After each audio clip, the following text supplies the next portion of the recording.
कोल्हापुरात बंदुकीचा धाक दाखवून तरुणीवर बलात्कार, शरीर संबंधांचे व्हिडिओ व्हायरल करेन अशी धमकी देत वारंवार बलात्कार केल्याचा तरुणीचा आरोप.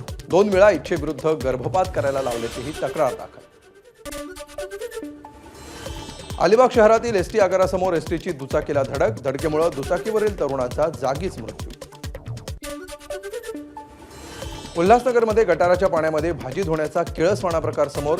खेमाणी मार्केट परिसरातली घटना. महापालिकेच्या आरोग्य विभागानं भाजीवाल्यांवर कारवाई करण्याची स्थानिकांची मागणी. सरपंचाकडून 2 अल्पवयीन मुलींवर लैंगिक अत्याचार. चांदवडच्या विटावे गावामधील धक्कादायक प्रकार. पीडित मुलीच्या तक्रारीवरून सरपंचावर लैंगिक अत्याचार प्रतिबंधक कायद्याअंतर्गत गुन्हा दाखल.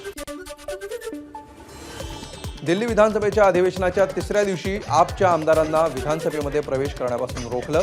त्यामुळे विरोधी पक्षनेते आतिशी यांच्यासह आप आमदारांची विधानसभेबाहेर जय भीमचे पोस्टर घेऊन निदर्शन. जर्मनीतल्या बिलेफेल्ड शहरातील न्यायालयाबाहेर गोळीबार. गोळीबारामध्ये एकाचा मृत्यू झाला असून 4 नागरिक जखमी. न्यायालयामध्ये सुरू असलेल्या व्यावसायिक वॉक ब्रेसार निमानी यांच्या हत्येच्या सुनावणी दरम्यान घडला गोळीबार.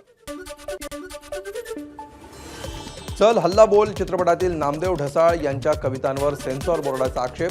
कवितेमध्ये शिव्या आणि अश्लीलता असल्याचं सेन्सॉर बोर्डाचं मत. सिनेमा रिवायझिंग कमिटीकडे दिला, मात्र सेन्सॉर बोर्ड प्रतिसाद देत नाही. दिग्दर्शक महेश बनसोडेंकडून खंत व्यक्त.